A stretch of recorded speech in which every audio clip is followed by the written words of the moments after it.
तो आगे बढ़े। सेक्शन 10 हमारा हो चुका था, कुछ खास नहीं था सेक्शन 10 में, 9 और 10 में, that was okay. 10A commencement of business.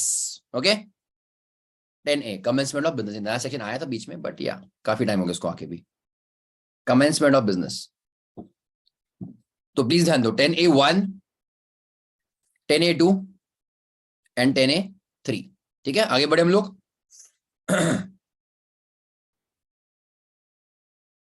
Commencement of business etcetera.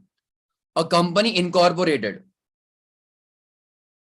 and having a share capital है, shall not commence any business, या फिर exercise any borrowing power, ना ही वो लोन ले सकता है, ना ही बच्चों कोई बिजनेस भी कर सकता है। करेक्ट, अनलेस, ध्यान देना बच्चों, unless a declaration is filed by a director within a period of 180 days of the date of incorporation of company in such form and verified in such manner as may be prescribed। मतलब एक declaration बच्चों देना पड़ेगा। Okay, पहले ध्यान दो, किसको देना पड़ेगा डिक्लेरेशन बच्चों? डायरेक्टर को। कितने कितने दिनों के अंदर? Maximum 180 days of incorporation. Yes चलिए, बिजनेस करने के लिए या फिर बच्चों लोन लेने के लिए तुमको दो कंप्लायंस करने पड़ते हैं, दो। First one is what? Giving a declaration by director. Okay, what is the declaration about? किसको देंगे हम लोग ये डिक्लेरेशन बच्चों? आरओसी को। What is the declaration about? That every subscriber to the memorandum has actually paid the value of shares agreed to be taken by him on the date of making of such declaration। मतलब कौन सा सच declaration? मतलब क्या? जो declaration जो director ने ROC को submit किया उस दिन पे सभी सब्सक्राइबर्स ने पेमेंट कर दिया है, एक्चुअल पेमेंट कर दिया है। क्योंकि होता क्या था बच्चों, एमओए में साइन किया ना, there was a subscription clause, हाँ या ना बच्चों? There was a subscription clause, clear all of you? तो उसमें प्रॉमिस किया था ना, there was, it was a promise, वादा था, वो प्रॉमिस था that I will pay the amount और I agree to buy the shares, जो भी मैंने, जो जितना भी मैंने क्वांटिटी डाला है in MOA clause. Clear all of you? Okay, आगे बढ़े हम लोग। Yes clear all of you? तो उसने एक्चुअली पेमेंट किया कि नहीं, that is you can see a proof और evidence to be given by the directors to the ROC. Clear? अब वो कौन सा फॉर्म, उसमें क्या क्या इंक्लूड अटैच करना है, वो सब फिलहाल अपने सिलेबस का है क्या? नहीं। क्लियर? सो अपना वहां पे दिमाग हमको खराब नहीं करना है। अंडरस्टूड कि वो डिक्लेरेशन में क्या क्या जाना चाहिए? नॉर्मली एक बैंक स्टेटमेंट का प्रूफ जाएगा। यूज कॉमन सेंस बच्चों, please pay attention. Has paid की बात कर रहे हैं, किसने किसको पेमेंट किया? Tell me this, all of you answer. चलो फटाफट, हम किसकी कौन सी पेमेंट की बात कर रहे हैं बच्चों? सब्सक्रिप्शन पैसे की बात कर रहे हैं ना, सब्सक्रिप्शन अमाउंट जो भी तुमने अग्री किया था फॉर द शेयर्स, सब्सक्राइबर्स ने। करेक्ट, वेरी गुड, सब्सक्राइबर ने कंपनी को पेमेंट किया। दिस इज द, इसका एविडेंस चाहिए। अब बच्चों तुमने एमओए जब बनाया तब at that moment company exist करती थी क्या? नहीं। हाँ, subscriber to company, correct, subsidiary, हाँ ठीक है, ठीक है। जब तुमने एमओए बनाया दैट टाइम वो कंपनी एग्जिस्ट करती थी क्या? नहीं। तो पेमेंट करने के लिए कैश थोड़ी पेमेंट करने वाले, या फिर जो भी पेमेंट करने वाले कब करेंगे? Only when the company comes into existence. Company बच्चों कब आती है एग्जिस्टेंस में? सेक्शन कौन सा देखा अपने? 9। जब तुम्हारा सर्टिफिकेट ऑफ इनकॉर्पोरेशन आता है, उस that moment company comes into picture. तो उसके बाद ही बच्चों, आफ्टर दैट ओनली ना, after the company coming into existence, company आने के बाद ही फिर बच्चों तुम्हारा पैसा आएगा। हाँ या ना बच्चों? INC 11 is your COI, correct, certificate of incorporation, INC 11। Yes all of you? Correct. तो कंपनी तो बन गई ना ऑन द प्रॉमिस कि तुम पेमेंट करोगे। सब्सक्राइबर को बोला था, सब्सक्राइबर ने प्रॉमिस किया था, तो प्रॉमिस फुलफिल किया कि नहीं? एक्चुअल में पेमेंट आया कि नहीं कंपनी इनकॉर्पोरेट होने के बाद? इसलिए बच्चों सेक्शन 10A पिक्चर में लाया है। और यहाँ पे बच्चों कंपनी को, this is again for your information, bank statement attach करना पड़ता है एज अ प्रूफ कि देखो भाई ये क्रेडिट अमाउंट्स आए हैं from this particular party. Understood everybody?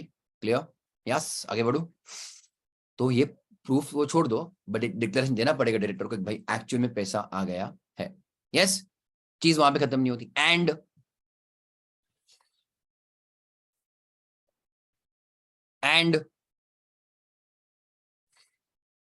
Indrajit, तेरे सामने कितने कॉल आ गए मेरे को, है ना? एंड बच्चों दूसरा कि कंपनी इनकॉर्पोरेट करते वक्त, ओके, तुमने क्या किया था? टेम्पररी करस्पॉन्डेंट एड्रेस दिया था। कि भाई till the time company is incorporated तुम्हारा करस्पॉन्डेंस एड्रेस क्या है, तो तुम्हारा एक्चुअल में अगर ऑफिस हो गया, you require a registered office, तो where is a registered office, है ना बच्चों, that proof also needs to be given. The company has filed with ROC, the company बच्चों has filed with ROC a verification of its registered office. Okay, actual document बच्चों office के, है ना. It can be बच्चों again a rent copy, हाँ address correct, it can be rent copy और electricity bill, है ना, तुम्हारा प्रूफ देना चाहिए, है ना, योर एविडेंस ऑफ व्हाट बच्चों, स्टे, है ना, स्टे मतलब लोकेशन. तो company has filed with ROC a verification of its registered office as provided in subsection 2 of 12. अब बच्चों कंपनीज एक्ट में प्रोविजन इन लोग करने वाले थे कि हर एक सीएस ने, हर एक मतलब जो भी सीएस है, सीएस ने सर्टिफिकेट देना चाहिए कि हाँ भाई कि तुम एक्चुअल में वो ऑफिस में जाकर आए हो, एक्चुअली इट एग्जिस्ट्स, उसका एक सर्टिफिकेट देना चाहिए. तो वो पर कभी वो एक्चुअल में कभी लीगली क्या बोलते हो रूल कभी आया ही नहीं, वरना ऐसे करने वाले थे लोग क्या कि तुम्हारे ऑफिस में एक्चुअली कोई ना कोई जाके विजिट करके आया है, उसका एक प्रूफ सबमिट करना चाहिए, तब मानेंगे हाँ भाई कि वेरिफिकेशन हुआ है. ओके, तो this verification will happen when बच्चों, understand, it will happen after the company is incorporated. Clear. How will it happen, तुमको खुद एक फॉर्म भरना है और उसमें तुमको सब तुम्हारे details properly legal with proof submit करने के, हाँ भाई ये चेक करो हमारा ये एक्चुअल में एड्रेस है. पे अटेंशन, ये जो वेरिफिकेशन ऑफ रजिस्टर्ड ऑफिस का काम है, जो प्रोसेस है, ये जो रूल है, लॉ है, कंपल्शन है, it is coming as per 12(2). It is coming as per 12(2). So understand what does 10A say? हाँ ध्यान देना अभी. What does 10A say? You can't do business. Okay? No business या फिर no loan borrowings. Okay? कब तक? Unless, इसके लिए बच्चों दो कंडीशंस है, प्लीज अंडरस्टैंड दिस और दिस जो भी है.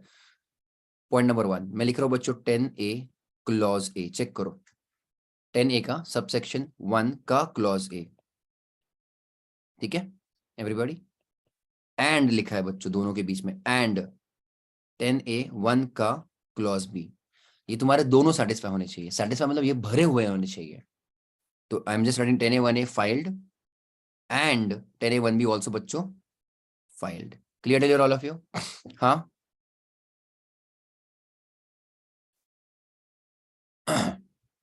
करेक्ट, डिक्लेरेशन करेक्ट, वो फाइल करना. 10A(1) दोनों आरओसी को सबमिट करना है हमको. But what is 10A(1) about? कि सब्सक्राइबर्स बच्चों हैव पेड.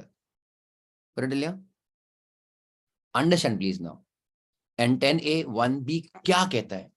ओके कि तुमने वेरिफिकेशन ऑफ आरओ, और आरओ मतलब रजिस्टर्ड ऑफिस, ये सबमिट कर दिया. अब वेरिफिकेशन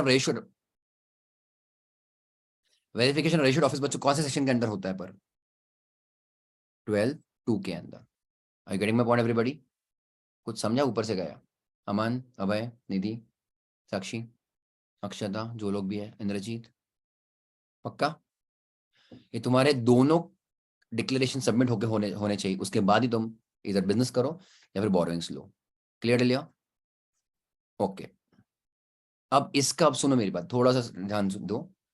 ये 12(2) के लिए अलग प्रोविजन है ना, तो सेक्शन 12 में हम लोग देख लेंगे. समझा कि नहीं समझा? पर ये जो है 10A(1) वो तुम्हारा सब्सक्राइबर ने पेमेंट कर दिया, उसका डिक्लेरेशन का ड्यू डेट क्या है? उसका भी ड्यू डेट है. कौन सा बच्चों? मैं यहाँ पे लिखूं विद इन 180 days. ओके बच्चों, what it is within 180 days of date of incorporation. Is it okay everybody? अब ये 12(2) जो है बच्चों, 12(2) अंडरस्टैंड, प्लीज अंडरस्टैंड, उसको खुद का 12(2) का खुद का ड्यू डेट है. क्या बच्चों? Within 30 days of date of incorporation. Yes children all of you? अगर तुम 12(2) देखोगे थोड़ी देर के लिए, ओके चेक करो INC 22 में. कैन यू सी दिस और नो एवरीबॉडी? सेक्शन 12 की बात कर रहा हूं मैं, छूट गया क्या? अरे कम ऑन ब्रो. अरे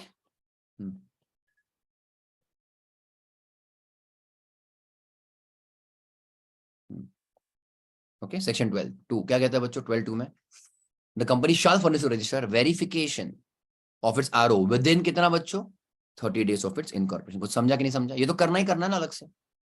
Please understand every section is a separate or a different story from each other. है ना, हर एक सेक्शन का बच्चों अलग अलग रूल है, अलग पर्पस है, अलग पावर भी है. Yes. I'll show you 10A. So what does 10A say बच्चों? I'll again repeat.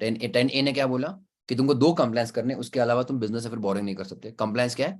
पहले तुम्हारा करना है, तुमको डिक्लेरेशन करना है विद इन 180 डेज. दूसरा, तुमने तुम्हारा ऑफिस का वेरिफिकेशन करवा लेना चाहिए एज पर 12(2). अगर 12(2) में जाके देखोगे तो क्या लॉ दिखता है? With in 30 days of incorporation. Is it clear? और यहाँ पे कैन यू क्लियर कट सी बच्चों एंड लिखा है, तो दोनों कंप्लायंस होने चाहिए. Understood everybody? ओके, आगे जाऊं मैं. Understand. Penalty for non compliance. नहीं किया तुमने अगर ये, तो दोनों चीजें नहीं की, company shall be liable, company shall be liable 50,000, that is okay. OID के ऊपर be penalty of ₹1,000 each during which such default continues but not exceeding 1 lakh, that is okay. मतलब पेनल्टीज एज इट इज बच्चों is very tough to remember. Check 10A3. Interesting. Ready बच्चों? अरे हाँ, 10A3 where no declaration बच्चों has been filed with the registrar under 10A1A. समझा? Declaration नहीं submit किया within 180 days. Yes, still all of you of incorporation company. यहाँ तक एक स्टोरी कि तुमने 10A1A भरा नहीं. 10A1A में क्या था? डिक्लेरेशन. ड्यू डेट क्या था? 180 days. तो तुमने बच्चों 180 days के अंदर भी तुमने डिक्लेरेशन नहीं भरा अगर, ओके. एंड आ गया, अब स्टोरी यहाँ तक खत्म नहीं हुई. And ROC has strong reasons to believe. Reason to believe बच्चों, ओपिनियन नहीं, मेरे मन को भाया मैं करके आया नहीं. रीजन टू बिलीव मतलब there is some actual concrete evidence, some kind of proof. Clear? Not just suspicion, but there is some basis जिसके basis पे वो बोल रहा कि नहीं, I am able to make my own decision in this case. Okay, so what ROC has reasonable cause to believe that company actually बच्चों business नहीं कर रही है. Company is not carrying on any business or operations. Okay, तुम्हारा sham company समझता है? Shell company. क्यों? It is just created बच्चों for the purpose of it. कुछ तुम्हारे ट्रांजेक्शन बस करवाने के लिए, कुछ हाइड करने के लिए. ओके. ही में, अब ध्यान देना, ही में, ही मतलब ऑब्वियसली कौन? ROC. ही मैन नहीं बच्चों, ही में. ओके, अब ध्यान देना, ही में without prejudice to the provisions of subsection 2. मतलब क्या? विदाउट, अब तुमको मैंने कल बताया था ना इसका meaning, without harming or affecting the provisions of subsection 2. ये वाला भाई इसका ही मतलब कौन? ROC. ROC can, without any impact or affecting or harming subsection 2, ROC can initiate action, start action for the removal of name of the company from the register of companies. मतलब क्या? जब भी ऐसा लिखा रहेगा without prejudice to the subsection 2, मतलब इन्हें भी बच्चों दोनों अपने अपने इंडिपेंडेंट है. Just try to understand subsection 3 कब शुरू होता है, किसकी वजह से शुरू होता है? Subsection 3 because of non compliance of 10A1A. पर अगर तुमने बच्चों 10A1A किया ही नहीं है तो तुम्हारे पर एज इट इज पेनल्टी लग रही थी क्या 2 के अंदर, सबसेक्शन 2 के अंदर? हाँ, तो ये तो लगनी ही लगनी है, ये तो बच्चों लगनी ही लगनी है. 3 के लिए क्या होना चाहिए? 10A1A बच्चों भरा नहीं, हाँ या ना? 10A1A भरा नहीं, एंड ROC को डाउट भी बहुत सारा आ रहा है. तो बच्चों क्या बोलेगा, ये तुम्हारा पेनल्टी जो पे करना वो दो, वो तो MC को दे दो पेनल्टी वगैरह जो भी, उसका कुछ मेरा कुछ लेना देना नहीं. बट आई कैन स्टार्ट, मतलब ROC can start the action of what? Removing the name of the company from the register of companies. तो बोथ दीज पावर्स और both these things are independent of each other. कुछ समझा कि नहीं? मतलब इसका मतलब ये नहीं कि हाँ 3 लग गया तो 2 नहीं लगेगा, 2 लग गया तो 3 नहीं लगेगा, नहीं. इसके लिए बच्चों क्या वर्डिंग डाल के रखा है? इसलिए ये वर्डिंग डाल के रखा है विदाउट प्रेजुडिस. अंडरस्टूड और no? All of you okay till here? बोलो.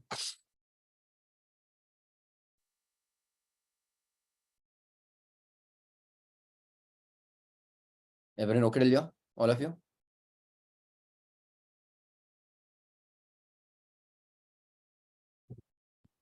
आगे बढ़े? चलो. अगला, ये क्लियर हुआ 10A ओवरऑल?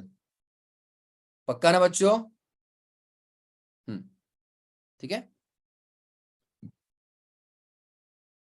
फटाफट देख लो इधर, कुछ रहेगा तो तुम्हारे स्टडी मटेरियल में.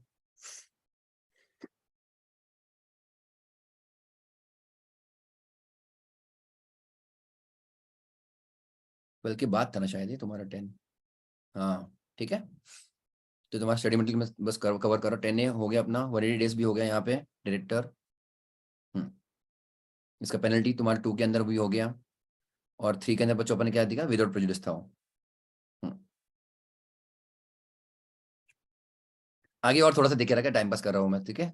एज पर रूल 23A क्या बोला है, डिक्लेरेशन अंडर 10A जो देना है अपने को, है ना, ओके, वो प्रिस्क्राइब फॉर्म प्रिस्क्राइब फीस में रहेगा, और उसके कंटेंट बच्चों shall be verified bye CS और CA, बस तुम्हारा टाइम पास के लिए प्रैक्टिस हो, ठीक है, कुछ बड़ी बात नहीं है।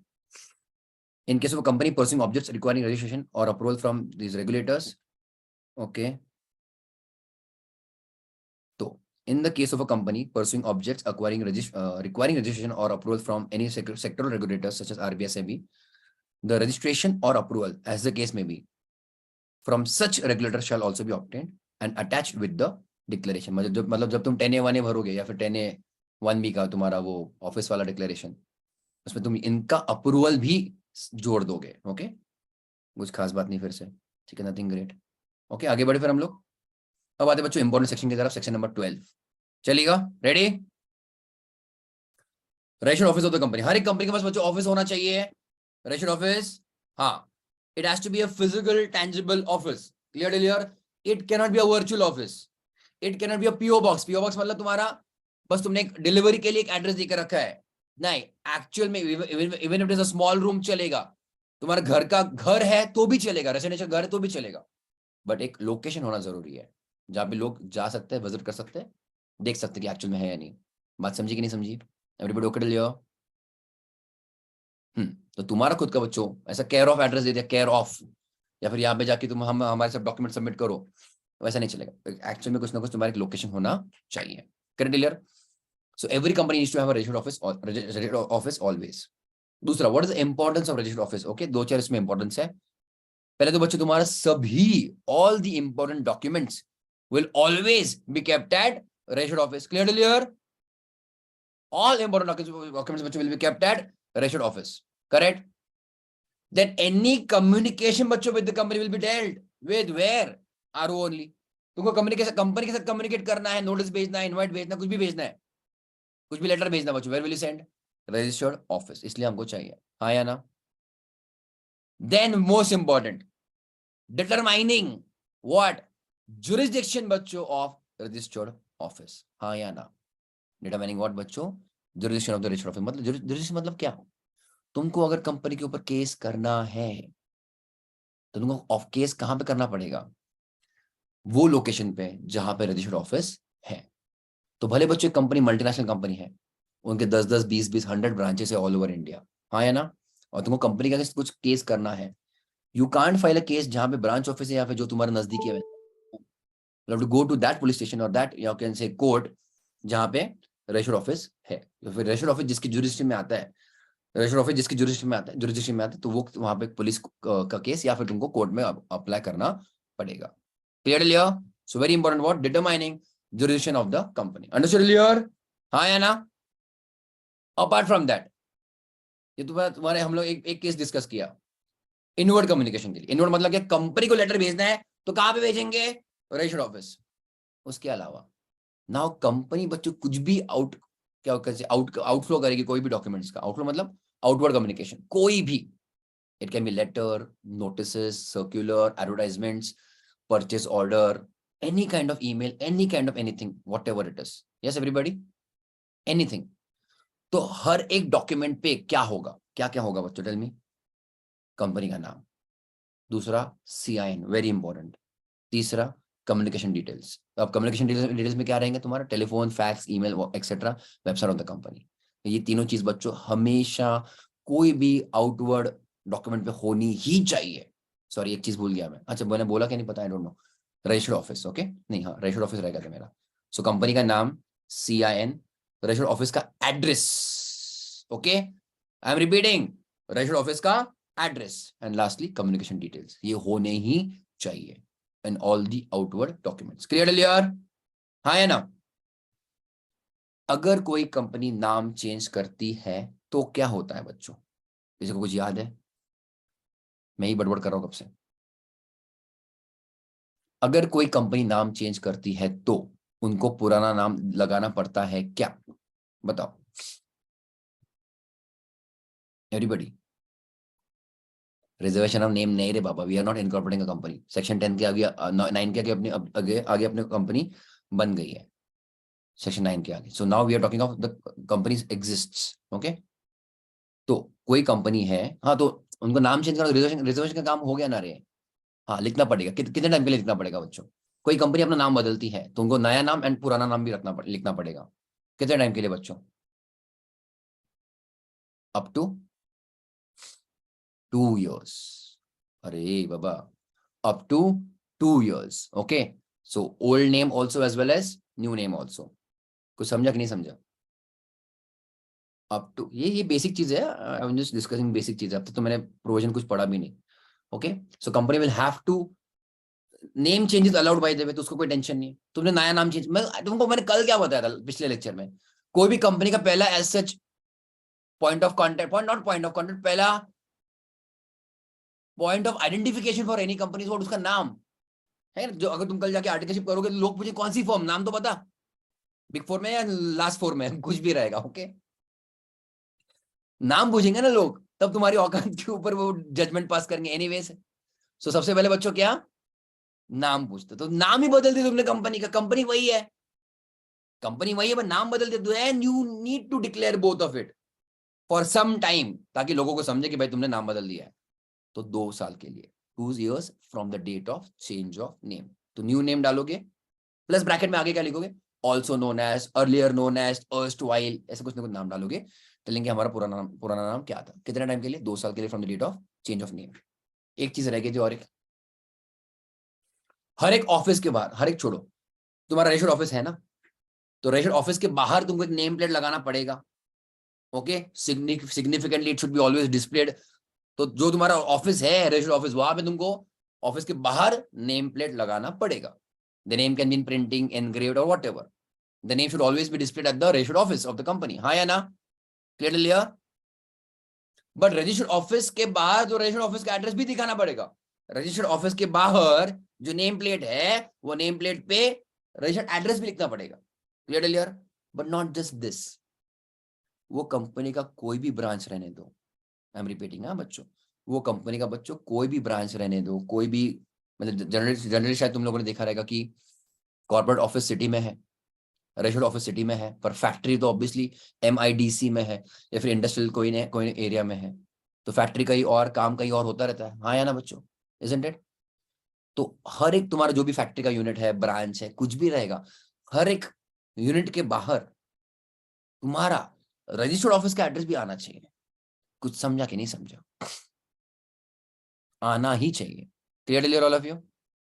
नहीं समझा? ठीक है, let me give you some one example. Okay,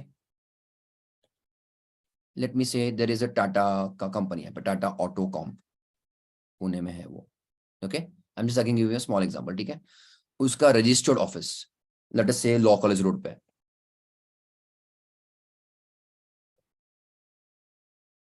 ठीक है, लॉ कॉलेज रोड नहीं रे बाबा, रोड, वरना अब चालू हो जाएगा इधर।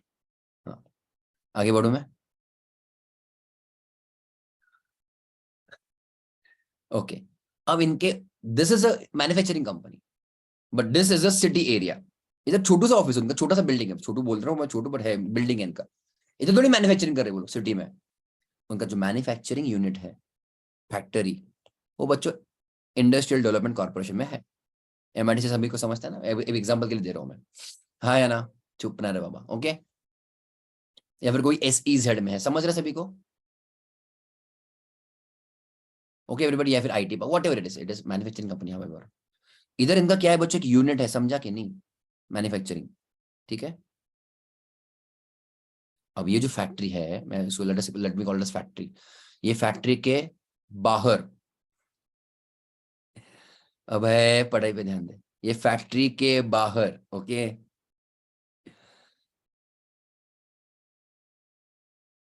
रजिस्टर्ड ऑफिस का भी एड्रेस आएगा। ओके टिल यार, कुछ समझा क्या? फैक्ट्री किधर है? SEZ में कहीं ना कहीं। We are talking of the same company by the way, I hope इतना तो उनको समझा, टाटा ऑटोकॉम। सो टाटा ऑटोकॉम का फैक्ट्री SEZ में है, MIDC में। तो वो जो फैक्ट्री, वो फैक्ट्री के बाहर जो नेम प्लेट आएगा, वहां पे RO का भी एड्रेस आएगा। समझा कि नहीं?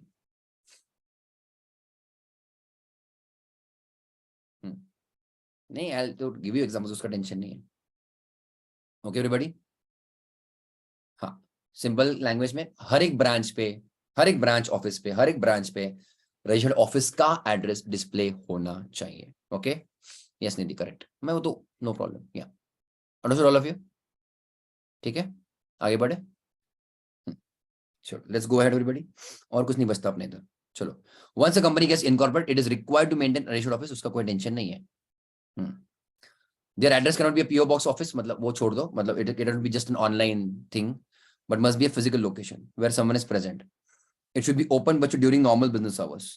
तुम रात को काम करते हो पर बाकी गवर्नमेंट तो दिन भर काम करती है ना, तो it should also be open during normal business hours.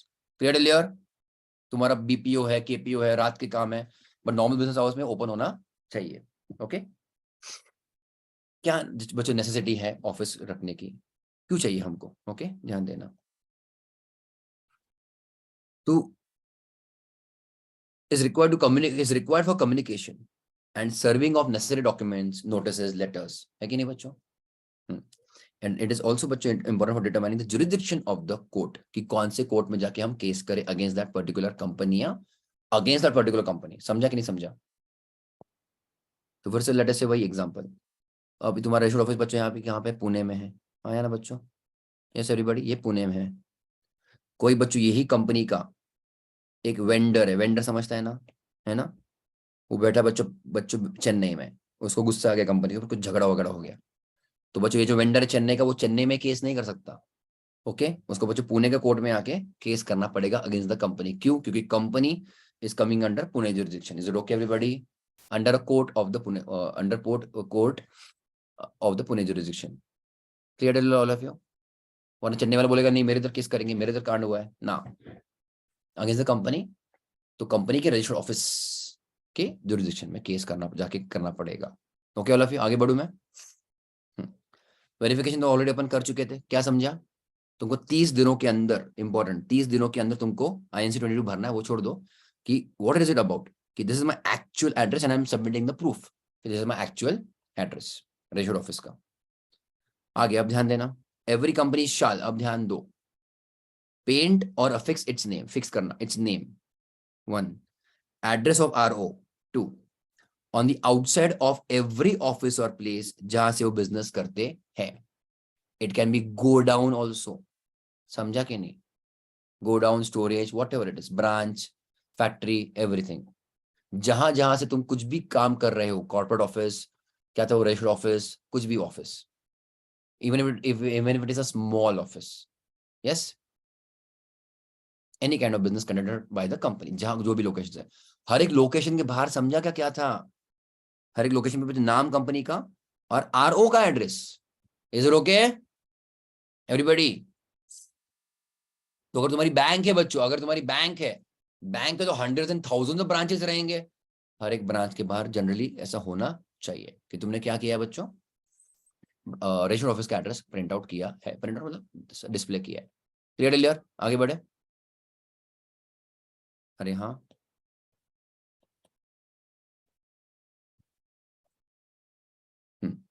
Every company shall, coming to this point now, address shall, address of registered office and CIN along with telephone, fax मतलब communication, if any, email and website address if any, तो बच्चों हमेशा display करना पड़ेगा कहाँ पे, on its business letters, bill heads, letter papers and in all of its notices and other official publications.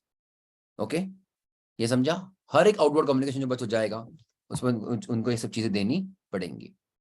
Okay, नाम तो है ही है ना बच्चों, नेम, रजिस्टर्ड ऑफिस का address, your CIN, your communication details. Clear लिया? और अगर दूसरी चीज, अगर कंपनी ने नाम चेंज किया है, if the company has changed its name during the last 2 years, एक ही बात हो गया, during the last 2 years मतलब तुमको 2 साल तक वो देना है ना, it shall paint or affix or print along with its name, current name, the former name or the name so changed during the last 2 years. Let me give you an example. अभी I'm just giving a very simple example. Company का नाम था A Limited. Okay, fine till here. They change the name, okay, AB Limited. let us say whatever on 1st July 22. अब बच्चों इन अ वे मैं 1st जुलाई पकड़ रहा हूं पर, ठीक है, 1st July 24 तक what will the right? A B limited. Are you getting my point everybody? हाँ या ना? ए बी लिमिटेड और ब्रैकेट में क्या लिखेंगे? ऑल्सो नोन एज और was earlier known as A limited. कब तक? 2 साल तक. समझा कि नहीं समझा? मैं 1st जुलाई पकड़ रहा हूँ वैसे. ओके, 1st July 24 तक. Is it okay everybody? ठीक है. आई give you one more complicated case. कभी आया नहीं इसके ऊपर बट ठीक है, ध्यान दो. ठीक है, आई give you one more case. Okay भाई, गुड, कांग्रेट्स. ध्यान देना. उन्होंने बच्चों ए बी लिमिटेड नाम किया. अभी तुम्हें it is like your revise return. कितनी बार रिवाइज करना करो, कोई दिक्कत नहीं है. ओके. और कुछ केस हो गया, कुछ मर्जर एक्विजिशन हो गया, we don't know, we don't care. और बच्चों मान लो 1st January 23 को इट बिकेम एबीसी लिमिटेड. मजा आ रहा है ना? हाँ या ना? तो look at the law. What is the law saying? कि along with this name, okay, if the company has changed its name, can you see the names यहाँ पे? Name और names दिख रहा है यहाँ पे, names plural, during the last 2 years. Clear? It shall paint or affix or print along with its current name, obviously, the former name or names. कुछ समझा कि नहीं समझा?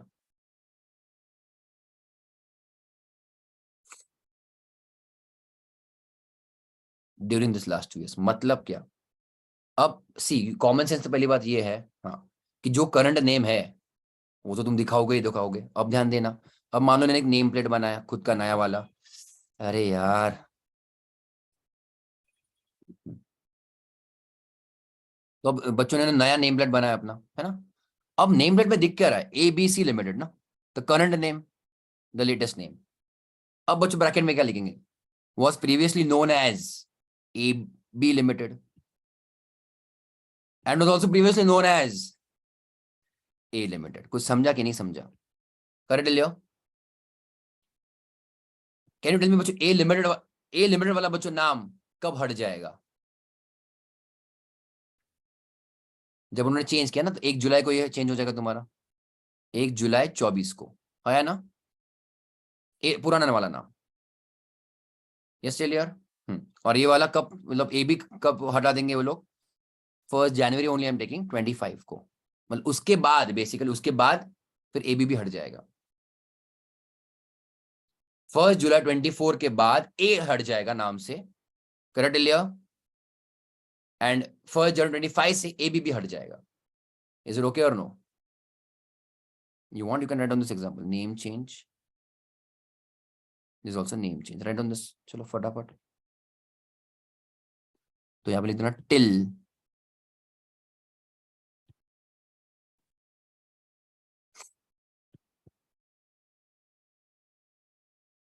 इसके ऊपर एमसीक्यू आता है. एमसीक्यू आता है बच्चों. Write down. Grow up. Grow up. आगे बढ़े हम लोग. ये बात होगी क्लियर एवरीबॉडी? हाँ. वो तेरा आरओ से तेरे घर पे आ जाएगा इतने टाइम नाम चेंज करेगा तो, है ना? तेरा एमओए वो लॉक कर देगा, एमओए, है ना? समझा गया? अमेंड नहीं कर देगा तेरे को. आगे बढ़ते हैं. Okay, is it okay till your? In case of 1 person company, तो ब्रैकेट में लिखोगे 1 person कंपनी बच्चों, ब्रैकेट में लिखा रहेगा. ओके, ठीक है, यहां तक that is also okay. Then every change, अब ध्यान देना बच्चों, एवरी चेंज अगर तुम, can we change the office? Yes we can change the office, no problem about it. As per growth requirement, anything, COVID है, कुछ भी है, तो छोटे ऑफिस में जाना है, बड़े ऑफिस में जाना है, टेम्पररी ऑफिस था, कुछ भी रहेगा. बिजनेस पर्पस चेंज हो चुका है, वॉट एवर, लाइसेंस है नहीं है. So every change of the location of situation, अभी जहां जहां ये वर्ड सिचुएशन है उसका मतलब क्या है? Location. So every change of location of RO shall be given to ROC, okay, within 30 days of the change. We shall record the same time. पास है ये. खाया पिया सोया उठा, गुड मॉर्निंग गुड नाइट, किसको बच्चों? ROC को. वो तो तुमको पता ही है, मतलब you already aware of that, है ना? तो कुछ भी चेंज हुआ, important change with the company, intimate ROC. आगे बढ़े. Registered office, however, shall be changed only by passing of SR. ठीक है यहां तक? Look at the wordings. Outside the local limits of any city, town or village where the office is located. ठीक है everybody, इसलिए मैंने यहाँ पे डायग्राम बना के दिया है वैसे तुमको। I will fill the diagram again धीरे धीरे। ओके, तो लेट अस से बच्चों देयर इज ऑफिस, ये तुम्हारा ऑफिस है, ठीक है। ऑफिस है ये at this particular location. Let us से दिस इज बच्चों local limits. Okay, pay attention, ये क्या है मेरा लोकल लिमिट्स। ठीक है ना यहाँ तक all of you? If I change from this location to another location, ठीक है, am I changing within local limits or no? मैं लोकल लिमिट्स के अंदर ही चेंज कर रहा हूँ बच्चों। लोकल लिमिट्स समझता ना, तुम्हारा सिटी टाउन कॉर्पोरेशन का जो भी लिमिट्स आता है वो सब। ओके, जैसे तुम एग्रीकल्चर में करते हो भाई वो सब, 2 किलोमीटर 4 किलोमीटर 6 किलोमीटर 8 किलोमीटर जो भी है। एनीवेज, इसके लिए हमको चाहिए सिर्फ एंड सिर्फ ओनली बी आर। ओनली बच्चों, बी आर नहीं, only B R, board resolution. मतलब हमको क्या नहीं चाहिए, किसकी जरूरत नहीं है? एस आर की जरूरत नहीं है। ओके, ऐसा बहुत बार होता है बच्चों, जो लोग एक लोकेशन में है उनको ऑफिस कम पड़ रहा है इसलिए बाजू वाला ऑफिस ले लिया, या फिर ऑफिस नहीं तो यार दूसरे उनको ऊपर वाले मजले में मिल गया for next 5 years, long term lease कर लिया, या फिर बाजू वाली बिल्डिंग में मिल गया, but your in the same location only ना, तो उसके लिए थोड़ी ऐसा चाहिए। समझा कि नहीं समझा?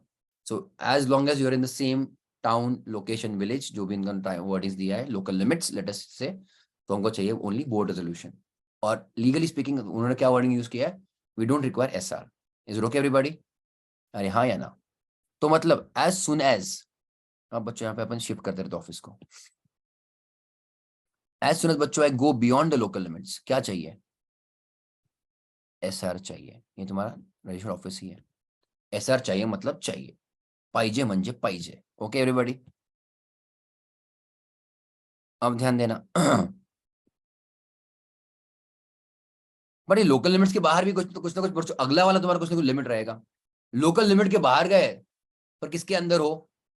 सेम स्टेट के अंदर तो हो, शायद ऐसा हो सकता है तुमने सिटी चेंज कर दिया, नागपुर टू मुंबई, पर सेम स्टेट के अंदर हो मान लो, हाँ है ना? कर लिया। और उसके अलावा फिर क्या हो सकता है, तुमने स्टेट ही चेंज कर दिया, even that is quite possible. Understood? Okay, so let me use the term, यहाँ पे ध्यान देना, state. I give you time to copy later on, pay attention पहले। ये तुम्हारा हो गया बच्चों, मैंने क्या लिखा यहाँ पे? स्टेट। इज इट पॉसिबल, देखते हैं कि मैं स्टेट के अंदर ही, अरे नहीं रे बेटा, लोकल लिमिट तेरा गांव रे बाबा, घर आजा परदेसी, लोकल लिमिट गांव होता है। क्या बोलूं मैं, कॉर्पोरेशन लिखूं तेरे लिए? कॉर्पोरेशन, तू पेपर में कुछ भी लिख के आएगा फिर।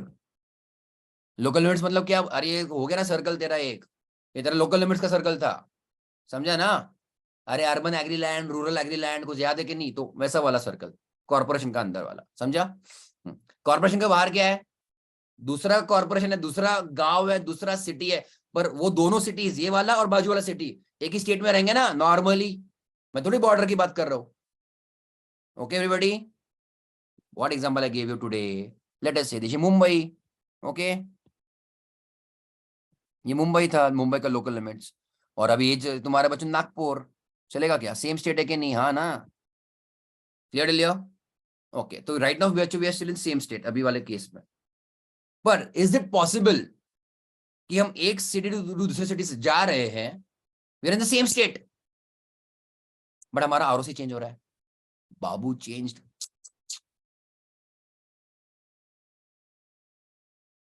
हमारा आरओसी चेंज हो रहा है बच्चों, पॉसिबल है?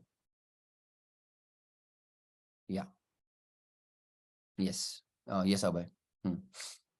कैसे नीति, कौन से केस में होगा वो? कौन से बच्चों तुम्हारे ये 2 खास स्टेट्स है जहां पे एक ही स्टेट में 2 आरओसी है ना?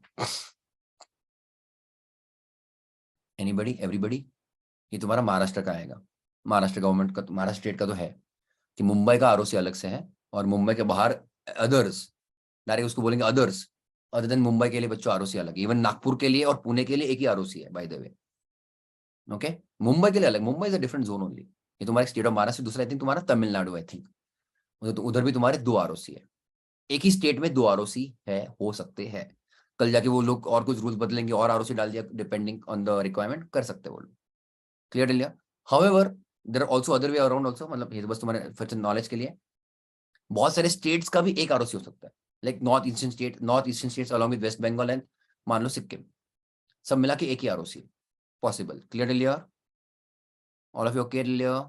ठीक है, anyways right now what I am discussing, you are in the same state, तो तुमने सिटी चेंज किया है, तुमने लोकल लिमिट्स को क्रॉस किया, पर एक ही स्टेट में हो, पर तुम्हारा बाबू चेंज हो रहा है बच्चों। What is Babu changing? तुम्हारा आरओसी चेंज हो सकता है, मैं हो सकता की बात कर रहा हूँ। तो अगर बच्चों तुम बाबू मतलब आरओसी चेंज कर रहे हो, तो उसके पापा की परमिशन चाहिए। Okay everybody, if there is a change of ROC. Clear to everybody in the same state. If ROC change यहाँ पे, then ROC का बच्चों पप्पा कौन होता है? RD। RD समझता है ना, regional director, approval required.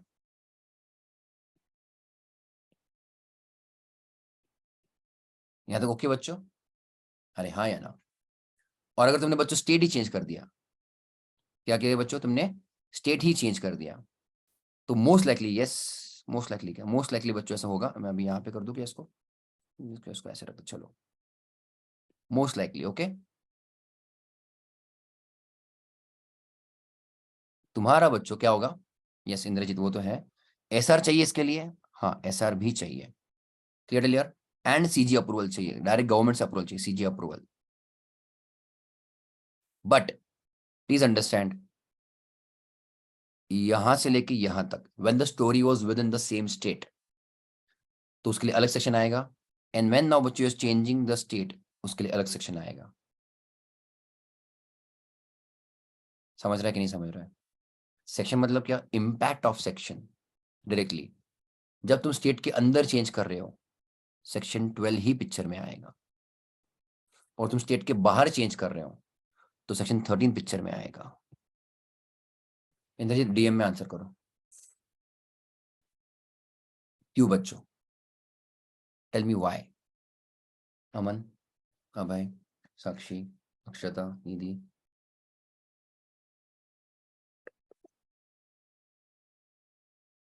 Question था कि अगर तुम स्टेट के अंदर ही चेंज कर रहे हो तुम्हारा रजिस्टर्ड ऑफिस, तो सेक्शन 12 पिक्चर में आता है।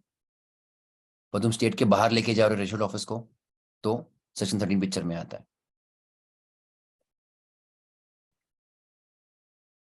Tell me at least why section 13, why section 13? This are all basic things, मतलब Indrajit you can answer. Very good, yes. Change in place clause ऐसा कुछ है ही नहीं। Change in the state clause, state domicile clause. Place तो तुमने इधर भी तो चेंज किया था ना, हाँ या ना? तुमने तो यहाँ पे भी चेंज किया था। यस चिल्लियर। बट यहाँ पे क्या होगा? तुम स्टेट चेंज कर रहे हो, तो यहाँ पे क्या होगा तुम्हारा? There is a state clause, domicile clause, जो तुम बोलते हैं ना registered office location clause, that is in fact वहां पे state is more important than your city और एड्रेस। ओके, तो बिकॉज ऑफ स्टेट क्लॉज, मतलब स्टेट क्लॉज नाम नहीं, उसका डोमिसाइल क्लॉज ही है, बिकॉज स्टेट इज चेंजिंग ना बच्चों, इसलिए सेक्शन 13। क्लियर डिलियर ऑल ऑफ यू? हाँ ठीक है, या ठीक है, तुम्हारा डोमिसाइल चेंज हुआ। If you want you can write down, चलो you can copy the diagram, और if you want you can just write down. Okay, अगर सेम स्टेट छोड़ो, सेम सिटी में हो, तो only B R, no S R. Local limits छोड़ा, S R हर जगह कंपलसरी। सेम स्टेट के अंदर हो, और अगर तुम्हारा अगर sir for change from one state limit to another you need to use section 13, और एज वेल एज अगर मैं रूल्स की बात करूं, तो एस आर पास करवाना पड़ेगा, उसके पहले सीजी का अप्रूवल। लोकल लिमिट चेंज किया मतलब your changing one city to another city, तो only S R, only S R. अगर ओके ओनली एस आर, अगर मैं पुणे से पीसीएमसी जा रहा हूँ, पुणे और पुणे के बाजू में, तो I require only S are. उधर मुझको आरडी का अप्रूवल नहीं चाहिए, बिकॉज पुणे एंड पीसीएमसी में दोनों में सेम आरओसी है, इसलिए वहां पे तुम्हारा बाबू चेंज हो रहा है क्या? नहीं। अगर तुम्हारा, इसलिए मैंने इफ तुम्हारा बाबू चेंज हो रहा है, आरओसी चेंज हो रहा है, then require RD permission. Okay, लिख लो बच्चों, if you want come on. Local limits के बाहर के तो एसआर चाहिए, मतलब चाहिए, मतलब चाहिए, मतलब चाहिए। Is it okay? क्योंकि कंपनी की तरफ से भी डिसीजन होना चाहिए ना वो। Is it okay? उसके अलावा तुम जितने ज्यादा बड़े बड़े चेंजेस करवा रहे हो तो उसके हिसाब से बड़े बड़े लोगों का अप्रूवल लगेगा। Okay all of you? ठीक है। Nidhi okay? Akshata, Sakshi, Indrajit? Hmm.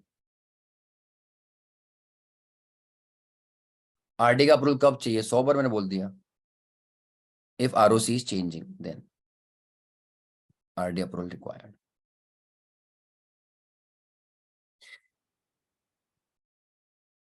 Only if ROC is changing, अगर तुम्हारा बिकॉज ऑफ द चेंज तुम्हारा आरओसी चेंज हो रहा है तो। ओके, और कुछ प्रोसेस देख लेते हैं, ठीक है? रेडी, आगे बढ़े हम लोग बच्चों? चलो, कहाँ पे थे हम लोग? ये अपना हो चुका।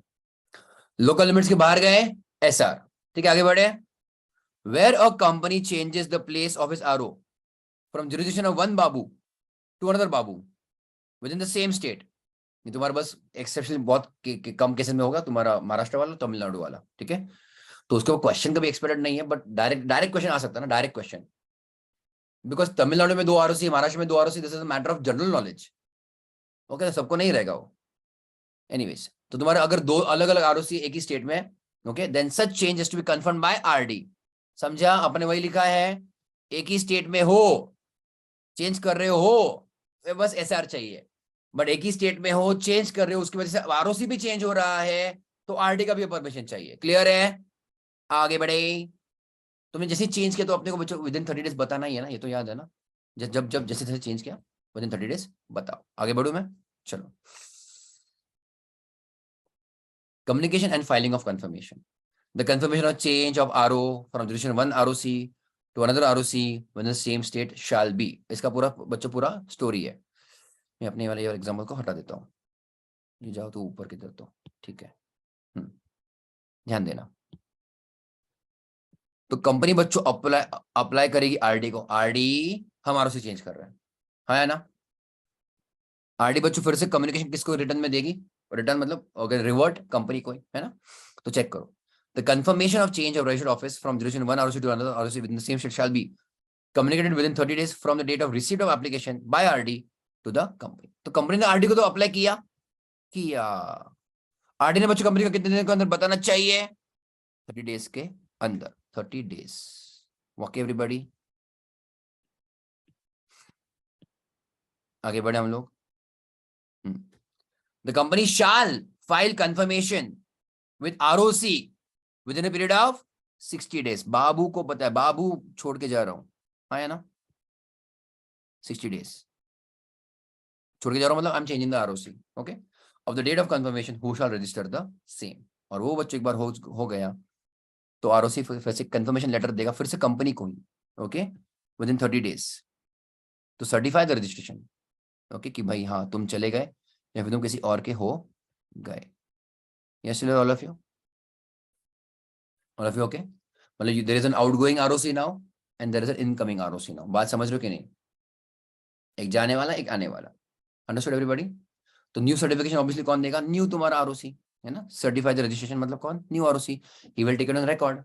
यस चलिए कि यस अब तुम यहाँ पे चेंज हो चुके हो। So new ROC should ideally give a amended certificate of incorporation. क्यों बच्चों? बिकॉज सर्टिफिकेट ऑफ इनकॉर्पोरेशन के ऊपर आरओसी की डिटेल्स रहते हैं कि वो कौन से आरओसी के अंडर है। बात समझी? रन क्विकली बच्चों, ये तुम्हारा वहां पे लाइन डायग्राम जो भी रहेगा फटाफट, ये तुम्हारा किसके लिए है? Change of ROC due to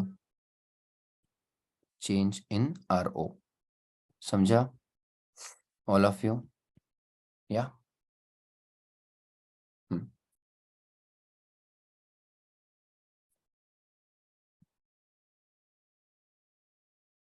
लिख लो फटाफट। आई थिंक तुम्हारे टेक्स्ट बुक में दिया रहेगा, कहीं ना कहीं दिया रहेगा। If not write down. 30 60 30 याद रखो प्लीज। ओके, क्वेश्चन आता फालतू का question, I really hate those questions कि आरडी ने कितने दिनों के अंदर अप्रूवल करना चाहिए। ये क्या बाहर करने वाली चीजें थोड़ी है, बट है फिलहाल सिलेबस में, that is a irritating part.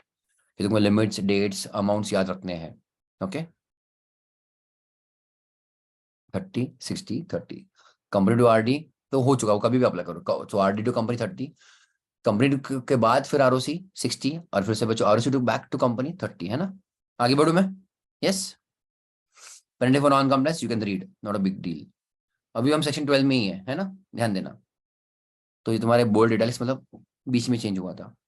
If the ROC has a reasonable cost to believe that company is not carrying on any business और operations, okay, he may cause a physical verification of the office in such manner as may be prescribed, and उसके आगे if any default is found to be made in complying, है ना, कि उन्होंने कुछ details मतलब जो भी है, जो भी कंप्लायंस है सेक्शन 12 का जो भी रहेगा फॉलो नहीं किया कंपनी ने, ओके, ही में without prejudice to the penalty proceedings या फिर पेनल्टी प्रोविजंस, ये वाला तुम्हारा without prejudice initiate action for the removal of name of the company from register of companies.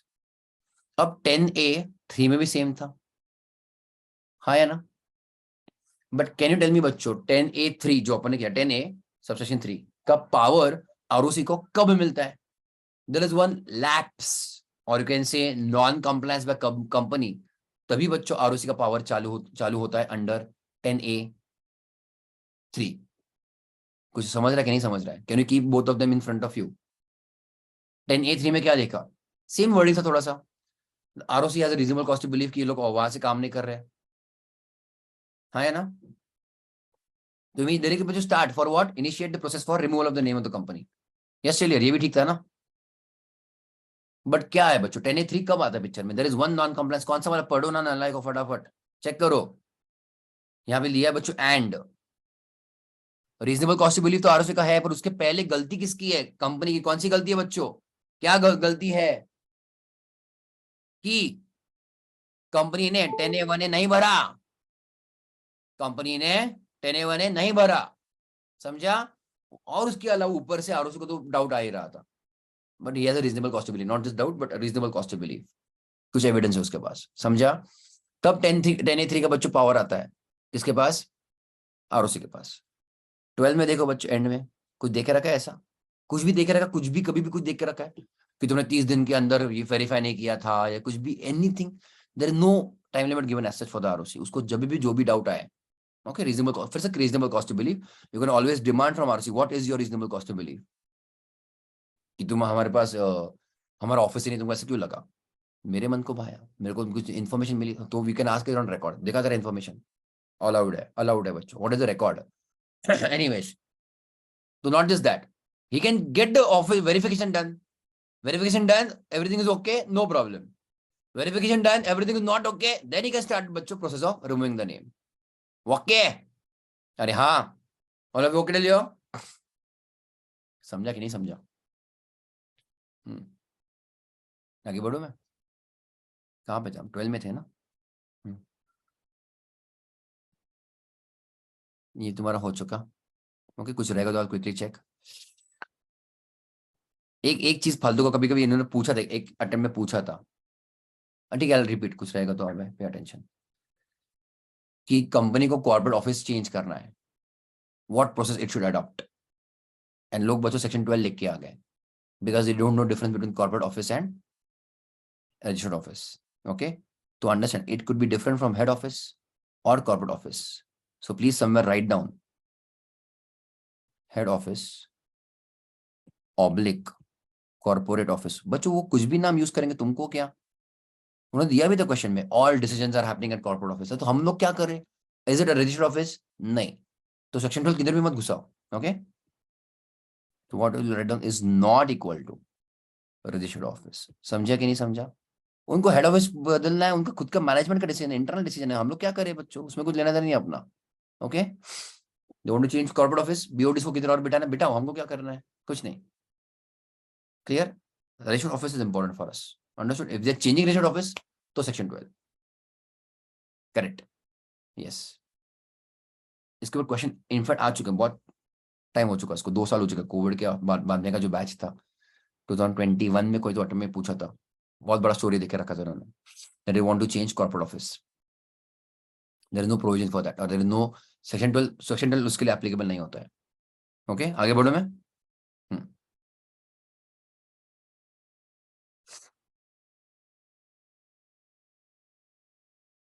12(2) याद है 12(2)?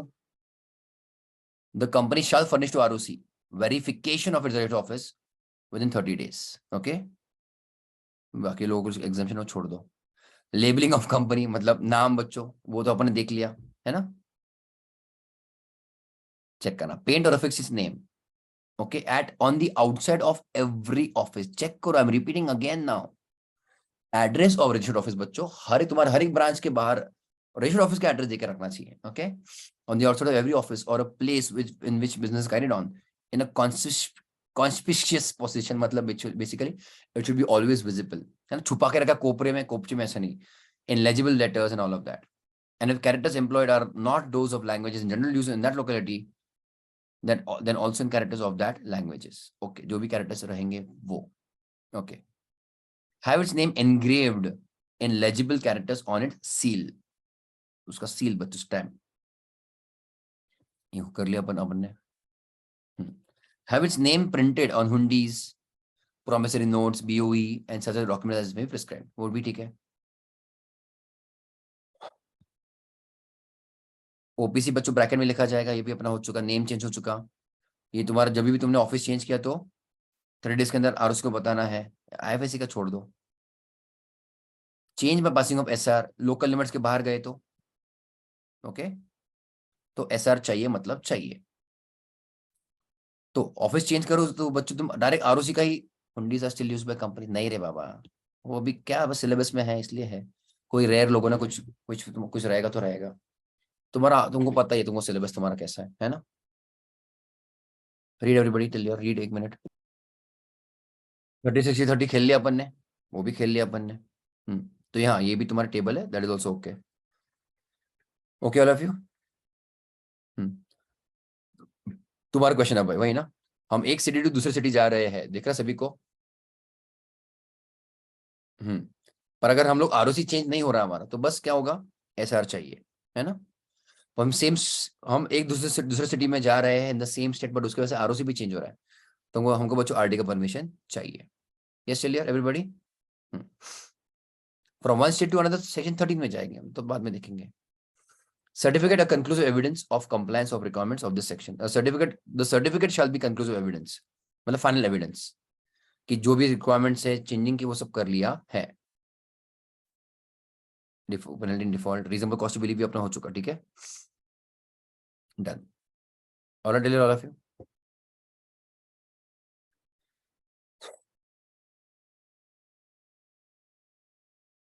चलो, alteration of memorandum, MOA. Ready everybody.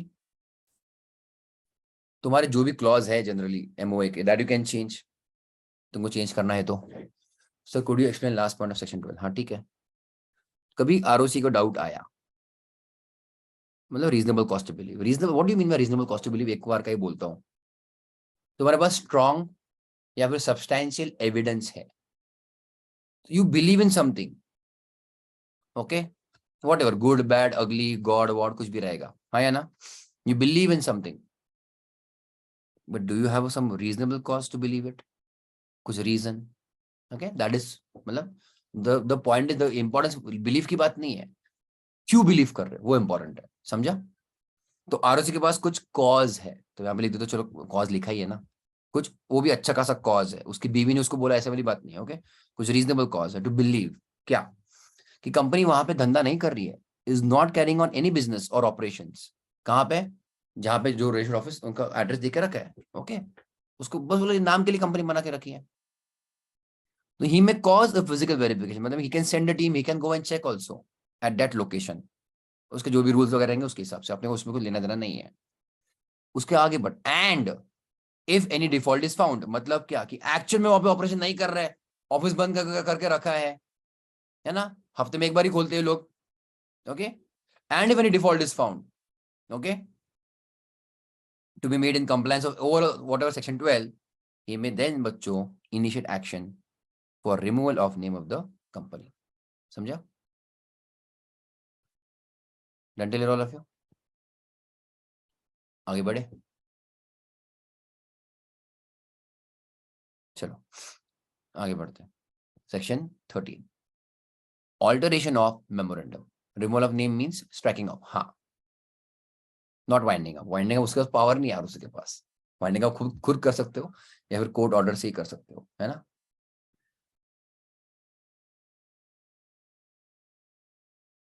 आगे बढ़े हम लोग। Section 13 alteration memorandum. Yes.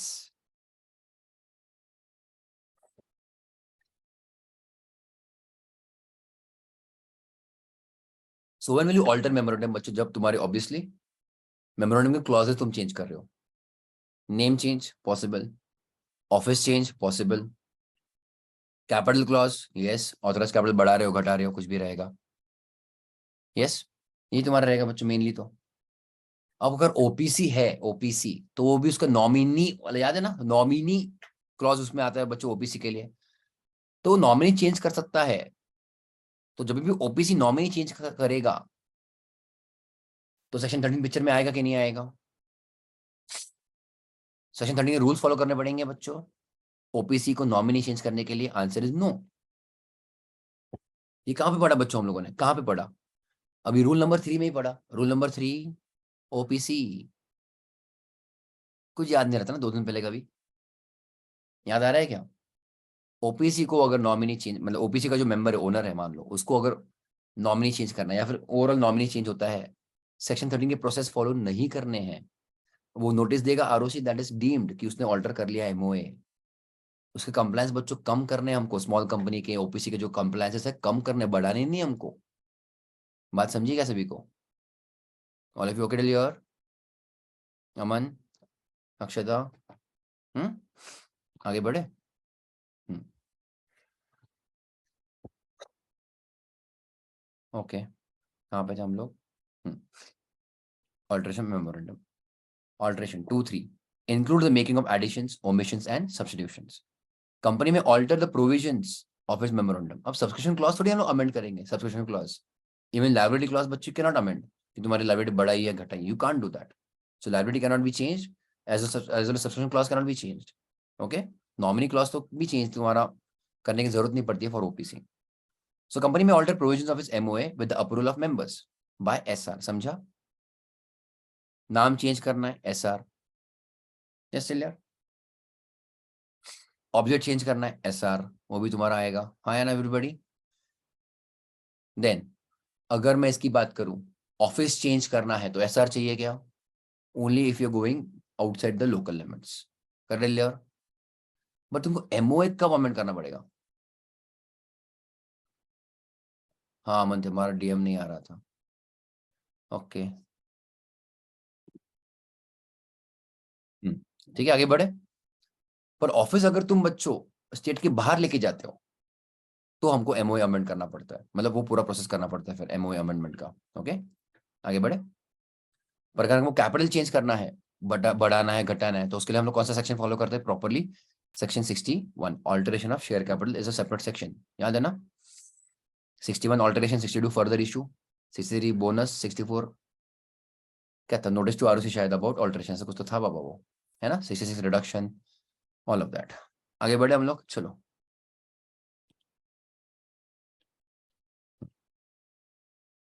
Name change of the company, name change of the company, अभी उसका reference हमने सेक्शन 12 में भी लेके रख दिया। रेफरेंस मतलब क्या, अगर हम नाम चेंज करते तो हमको पुराना नाम भी रखना है, फॉर 2 साल के लिए दिखाना है ना। एनीवेज, नेम चेंज कर रहे हो shall be effected only with the approval of CG in writing. No such approval, ध्यान देना, shall be necessary whether change in the name is because of conversion of any one class of company to another class, that is बच्चों private to public. तुम्हारा मतलब mainly suffix change हो रहा है या OPC to private, है ना। समझा कि नहीं, ऑल ऑफ यू ओके लिया। जनरली बस तुम्हारा class of company, nature of company बदल रहा है तो तुमको बच्चों सीजी के परमिशन की जरूरत नहीं है, पर तुम फर्स्ट नेम जनरली मेनली जो नेम मेन नेम है वही तुम चेंज कर रहे हो तो उसके लिए तुमको चाहिए। Clear all of you. A company shall not be allowed to change name if its annual returns or FS are not filed with ROC or have not paid due deposits or debentures or interest thereon। ये बच्चों यहाँ पे मुंह छुपाने की कोशिश और तुम्हारे क्रेडिटर्स से भागने की कोशिश, हाँ है ना।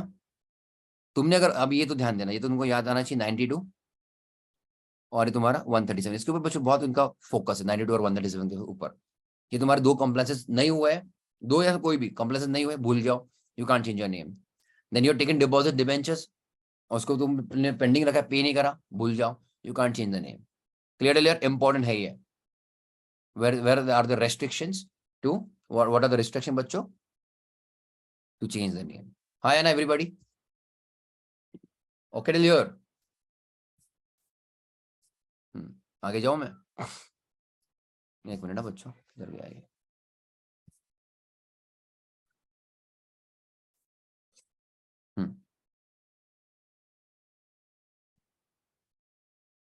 Application of change of place of RO from one state to another, अभी समझा? Okay everybody? अब यहाँ पे तुम्हारा सेक्शन 13 आता है पिक्चर में, प्लीज अंडरस्टैंड। स्टेट के बाहर आरओ गया, सेक्शन 13 आता है। स्टेट के अंदर ये चेंजेस है, सेक्शन 12 आता है। ओके, तो understand, approval of CG required. ठीक है, the CG shall dispose of the application of change of place within 60 days। तुमने अप्लाई किया, अब ध्यान देना, तुमने अप्लाई किया सीजी को, आरडी नहीं, डायरेक्ट सीजी, आरडी के भी ऊपर मान लो CG, CG will revert within 60 days। okay, filing of certified copy of CG order with the ROC of the states, ध्यान देना। So when an alteration of MOA results in transfer of RO from one state to another, a certified copy of CG order है ना shall be filed by the company with ROC of each states। क्या समझा? Office change कर रहे हो, हाँ, state के बाहर जा रहे हो, हाँ, किसका परमिशन चाहिए? सीजी का। सीजी कितने दिनों के अंदर परमिशन देगी? Maximum 60 days. और सीजी का जो परमिशन है मिला अगर, तो उसको हम लोग बोलेंगे सीजी ऑर्डर, है ना, सीजी का ऑर्डर। That will submit but will furnish to both the ROCs. Bye bye ROC, hi ROC, outgoing ROC, incoming ROC. समझा? All of you okay? Clear? हाँ है ना? क्लियर? पक्का ना? और फिर नया सीओआई कौन देगा? COI, certificate incorporation. पुराना आरओसी देगा, नया आरओसी देगा? बच्चों जहां पे नए से शादी हुई है वो देगा सर्टिफिकेट। ठीक है, so the register of the state where the office is being shifted to new ROC shall issue a fresh COI indicating the change कि भाई ROC छोड़ो, ऑफिस ही चेंज हो गया इसका, है ना, from one location to another location। clear all of you? समझ रहा है कि नहीं समझ रहा है? आगे बढ़े।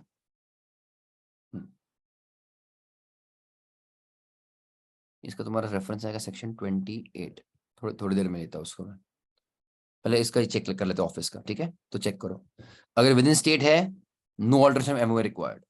स्टेट के बाहर जा रहे हो, सीजी का अप्रूवल चाहिए चाहिए, and then it is obviously alteration of MOA. समझा? लाइबिलिटी क्लॉज बच्चों जनरली हम कभी भी चेंज नहीं कर सकते उसको। ठीक है, और जब भी जो भी चेंज करेंगे हम लोग एमओए में, तो बच्चों हम लोग क्या करेंगे? आरओसी को बताएंगे within 30 days. Clear? No alteration to MOA will have any kind of effect unless it is registered with ROC. तो तुमने नाम चेंज किया, जगह चेंज की, कैपिटल बढ़ाया, कुछ भी किया, ऑब्जेक्ट चेंज किया, इट हैज नो इम्पैक्ट और no effect at all unless it is registered with ROC। समझ रहे हो कि नहीं everybody? Clear all of you? हाँ या ना बच्चों? ठीक है, आगे जाओ क्या मैं?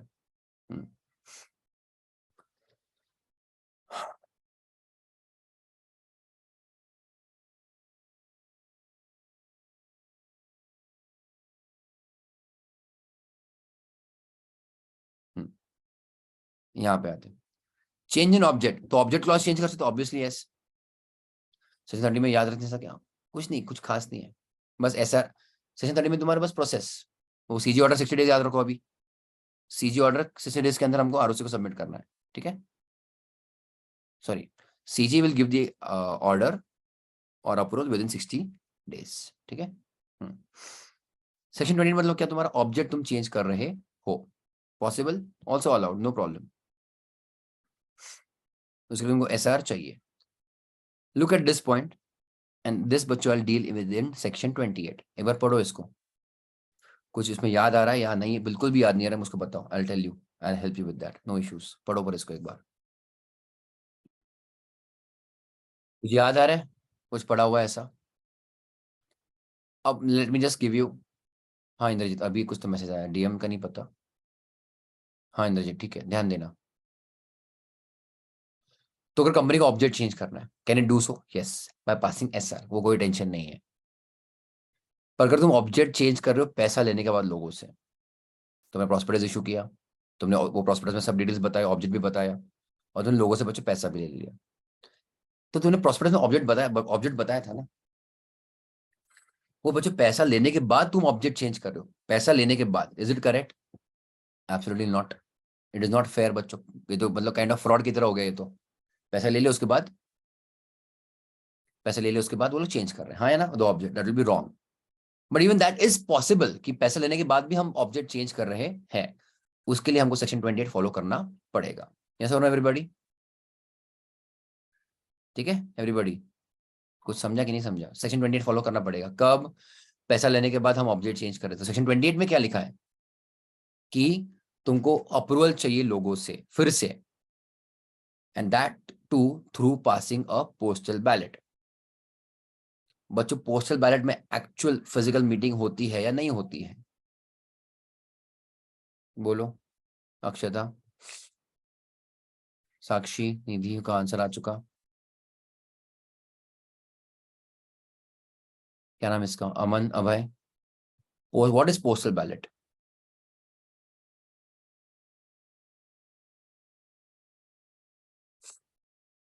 कुछ याद है ना पोस्टल बैलेट बाकी के लोगों को?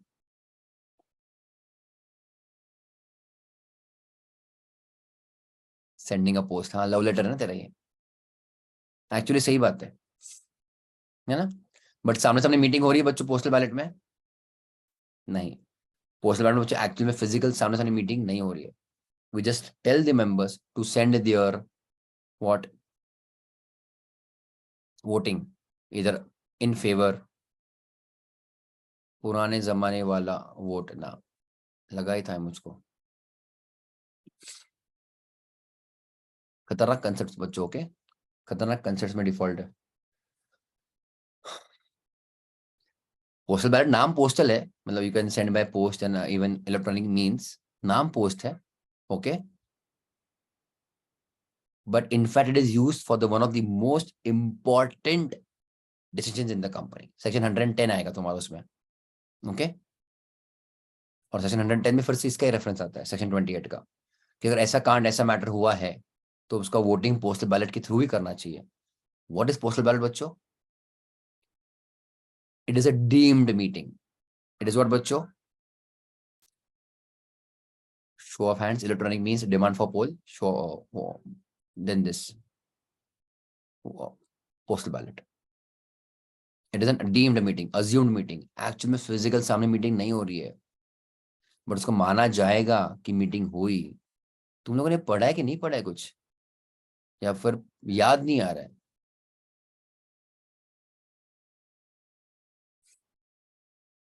ओके, ठीक है, नो प्रॉब्लम, उसको करेंगे हम सब जब सेक्शन, हम चैप्टर 7 में जब जाएंगे तब करेंगे इसको, ठीक है एवरीबॉडी। आगे जाओ मैं फिलहाल, तो ये इसके अभी सेक्शन 20 में जब जाऊंगा तब करेंगे। It is system of voting by which, किधर गया उसका आंसर? ठीक है, ओके ऑल ऑफ यू, आगे बढ़े हम लोग। हम्म, तो उसको बाद में एज इट इज देख लेना ही हमको सेक्शन 28 में, चलेगा?